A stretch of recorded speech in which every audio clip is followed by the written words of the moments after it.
बरेली में भारतीय जनता पार्टी को वोट देने पर पति ने पत्नी को 3 तलाक की धमकी देकर घर से निकाला। महिला लगा रही इंसाफ की गुहार। मामला कुछ यूं है कि एजाज नगर गोटिया की रहने वाली उज़मा ने विधानसभा 2022 के चुनाव में भाजपा को वोट दिया। जब ये बात उसके पति को पता चली तो उसने उसे गुस्से में घर से बाहर निकाल दिया। महिला का कहना है कि उसने भाजपा को वोट इसलिए दिया क्योंकि उन्होंने मुस्लिम महिलाओं के लिए 3 तलाक कानून बनाया। पति के घर से बाहर निकालने के बाद उज़मा ने सामाजिक संगठनों की शरण ली है और वह इस मामले में इंसाफ चाहती हैं।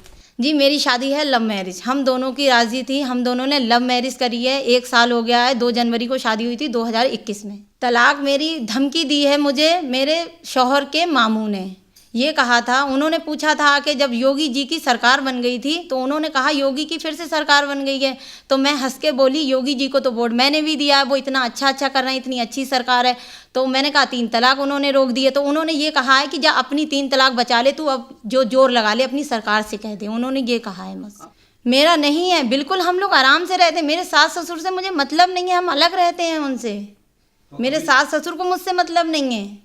शौहर भी मेरे मामू की तरफ बोल रहे हैं, वो भी अब मेरी तरफ नहीं बोल रहे हैं, वो भी बात नहीं कर रहे हैं। लेकिन मेरे शौहर से मेरी कोई लड़ाई नहीं है, कुछ भी नहीं है। हाँ, मेरे शौहर ने ही निकाला है मुझे। ये कहा अपनी 3 तलाक बचा ले। और मुझे तलाक दी नहीं है। फिलहाल ये कहा है अब अपनी 3 तलाक बचा ले, जा कह दे। जब मैंने कहा ये मसला मैं कहूँगी तो मुझे धमकी भी दी है कि मेरे छोटे भाई बहन हैं, उन्हें ऐसा कर देंगे वैसा कर देंगे, क्योंकि वो लोग बड़े लोग हैं। क्योंकि उन्होंने मुस्लिम महिलाओं के हक में ये फैसला किया है कि 3 तलाक का कानून बना के। और मेरा परिवार गरीब है, मेरे परिवार को भारतीय जनता पार्टी की सरकार में राशन गल्ला भी मिल रहा है, तो इसलिए मैंने भारतीय जनता पार्टी को वोट किया है। इससे उसके मामू और उसके शौहर नाराज़ हो गए और नाराज़ होकर उसके मामू और शौहर ने 11 मार्च को इसको धक्के देके घर से तन्हा पहने कपड़ों में निकाल दिया है।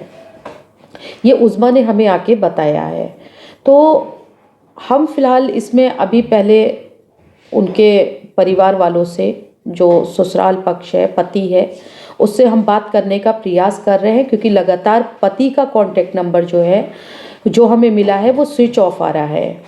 पति से जैसे ही संपर्क होता है, उसके परिवार वालों से संपर्क होता है, तो पहले हम दोनों पक्षों को बुला के काउंसलिंग करेंगे, उसकी बात सुनेंगे और बात सुनने के बाद इसमें जिस तरह की भी जो भी निष्पक्ष कार्रवाई होगी उसके लिए हम आगे बढ़ेंगे।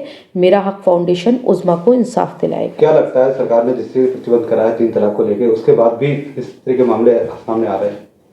देखिए, बहुत कम हो गए थे, 82% कम हो गए थे ये मामले 3 तलाक का कानून आने के बाद।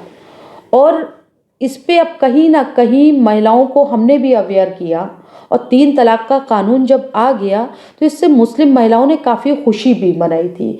लेकिन ये परिवार वाले, ससुराल पक्ष, ये इतना प्रेशराइज करते हैं मुस्लिम महिलाओं को कि जब चुनावी दौर आता है उस टाइम महिलाओं का रुझान जब भारतीय जनता पार्टी के प्रति होता है तो ये लोग ये नहीं चाहते हैं कि भारतीय जनता पार्टी को उनके घर की महिलाएं वोट करें। और अगर वो वोट कर देती हैं अपनी मर्जी से तो उसका अंजाम ये होता है जो अब उज़मा के साथ हुआ है।